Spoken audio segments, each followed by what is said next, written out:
introduce, I think you probably know everybody on the table here.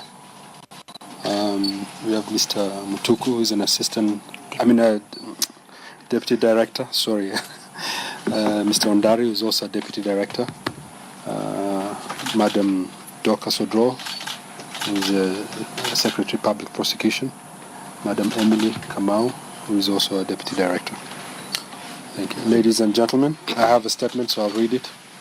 Ladies and gentlemen, over the last few months, there has been concerted efforts to fight corruption and economic crimes in the country that seriously deny the provisions of basic necessities to the citizenry and affect development. The fight has seen several high-ranking officials and entities charged with various offenses, including asset forfeiture and confiscation.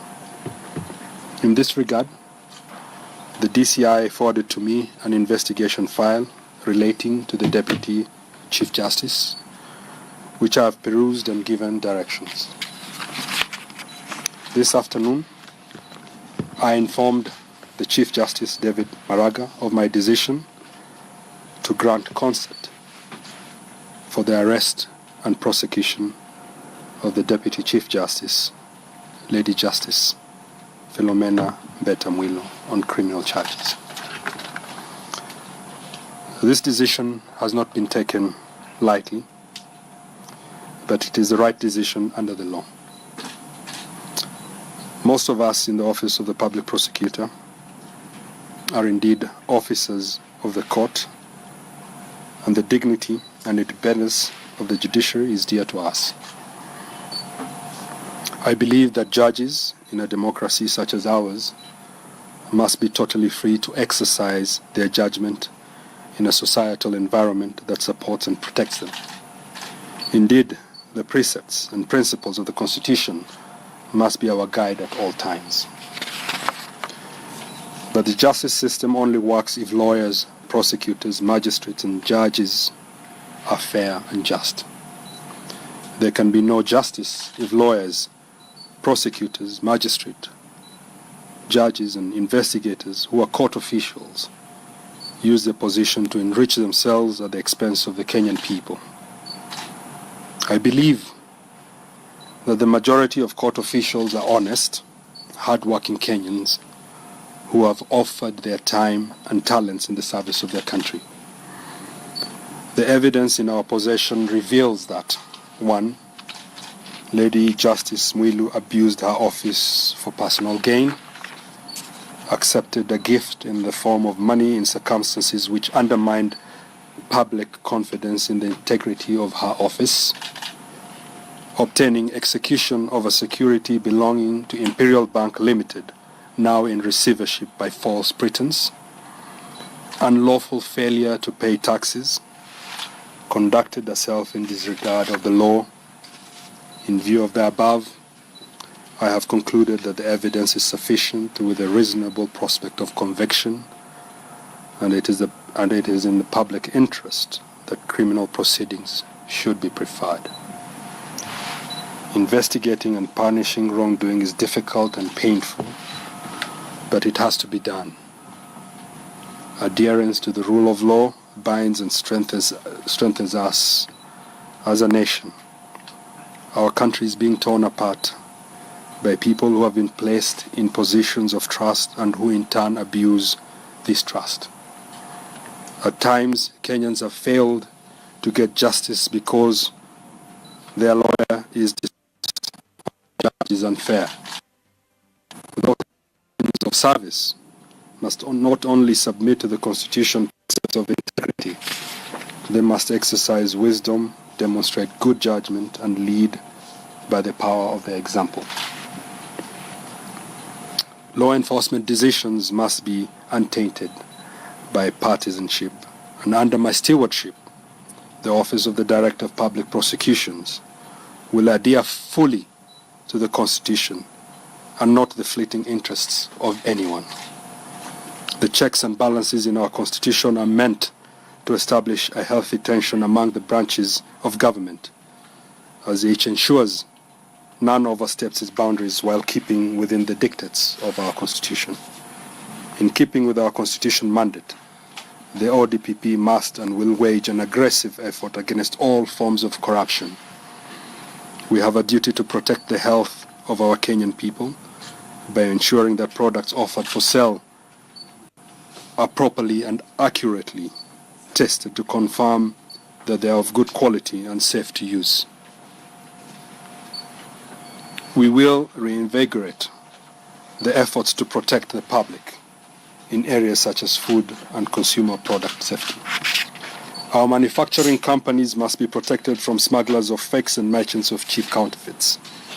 All of us must pay taxes so that the government can have the revenue to provide Kenyans with services and to support devolution.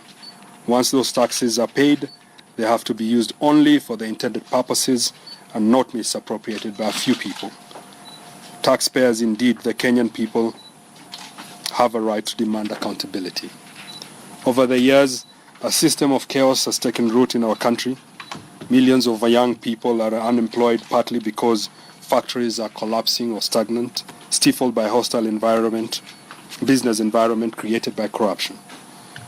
And when the government puts some money in the National Youth Service to help these young people, and give them hope in life, it must not be misappropriated. Families as well as businesses are suffering because of the high cost of energy. The country has spent billions of shillings taking power to the people. But if the current levels of corruption continue, Kenyans will not be able to afford energy, and our industries cannot compete in the region. The government is increasingly finding it difficult to implement infrastructure projects for the benefit of Kenyans. The cost of land driven up by speculators with the help of a few officials in the National Land Commission has become a heavy stone around the necks of wananchi. The message that the President, the Chief Justice and other leaders have been sending is that this chaotic system needs to come to an end for the sake of our people. We as prosecutors are doing our best to support that vision and will reinvigorate the constitutional mission of the Office of the Director of Public Prosecutions. We have embraced our role in prosecuting crime, in turn protecting Kenya's civil liberties, preserving our environment, and ensuring fairness and accountability in the economy.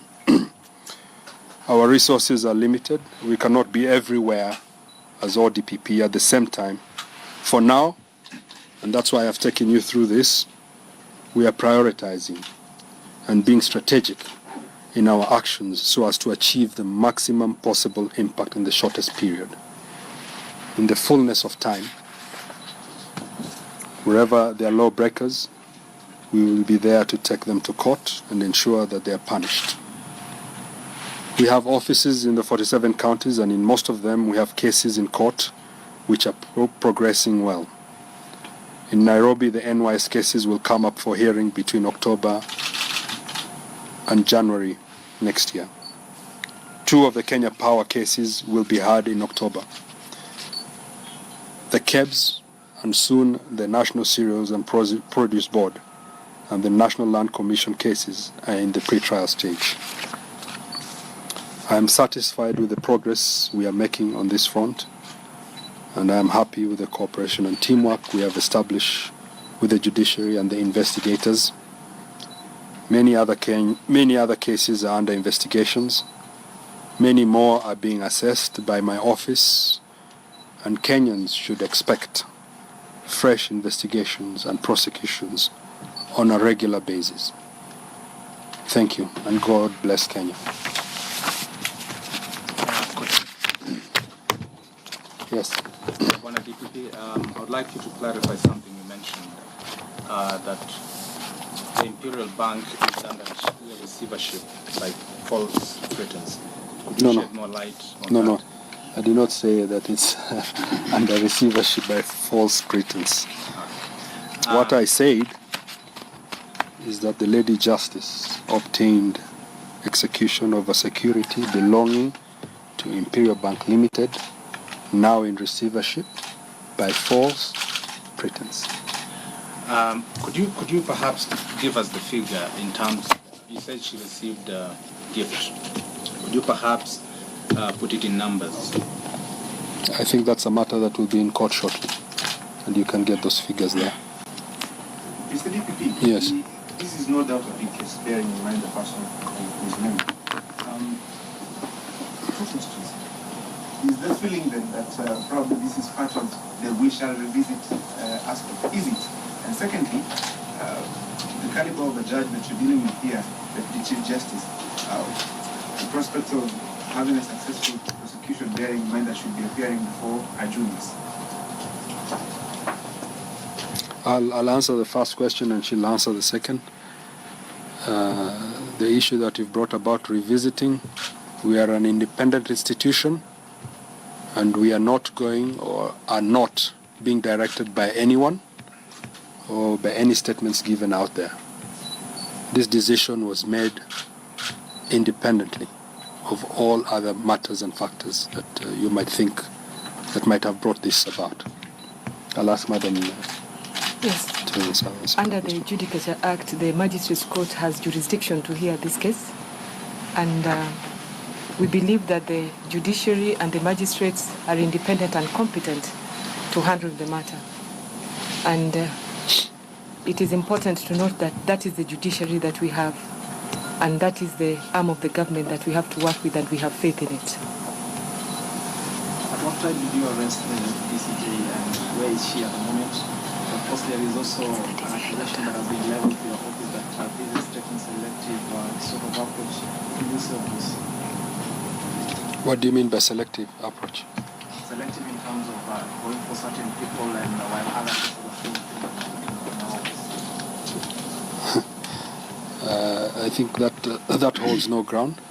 If matters have not been concluded, they have not been concluded. You cannot expect us to make decisions on matters that are not concluded. That's one. Secondly, the issue of when she was arrested and where she is, maybe you can direct that to the DCI. Sorry. Yeah. Umezungumza kwamba ulimfahamisha jaji mkuu kwamba unataka kufanya kamata hizi. Je, ni muhimu sana kwamba kwanza umfahamishe hayo ndipo muweze kutekeleza wajibu wenu? La, lakini ni heshima. Manake mahakama ni chombo muhimu sana, na nafikiri ni heshima kwake yeye kama jaji mkuu ambaye ni mkubwa wetu pia kwa namna nyingine, lakini si kwenda kumuomba, nilikwenda kumfahamisha. Na hiyo nafikiri ni muhimu, na ni heshima ambaye tunaonesha kwa I don't know, institution hiyo. Sawa. Na labda haya makosa ambayo umezungumzia na mkabili naibu jaji mkuu ni makosa ambayo yamekuwepo kwa muda, ama labda unaweza tuelezea tu muda ni makosa ambayo yanafungamana na wakati gani, ama ni makosa ambayo yametokea siku za hivi karibuni tu? Ni makosa ambayo yametokea kwa muda tangu alipokuwa jaji kwa koti ya rufaa, yes, Court of Appeal mpaka leo. Nafikiri nimejibu sio swali lako ama? Shukran. Maybe him first. I want to know whether this is just the first of many arrests that may happen within the judiciary. Was it an individual case of corruption, or is there a greater systematic corruption? I think you know very well that we have forwarded a number of cases to do with the judiciary as a result of the Auditor General reports. So investigations are ongoing. Yes. Bwana kiongozi wa mashtaka, labda swali la kufuatilizia. Tunafahamu kwamba kuna uchunguzi ambao unaendelea katika idara ya mahakama kuhusiana na ufujaji wa pesa katika mahakama ya Milimani. Sijui swala hili limefikia wapi hadi kufikia sasa? Nimesema sasa hivi ya kwamba uchunguzi bado unaendelea, na ni jambo ambalo jaji mkuu mwenyewe alituma kwetu kuiangalia. Kwa hivyo uchunguzi bado unaendelea.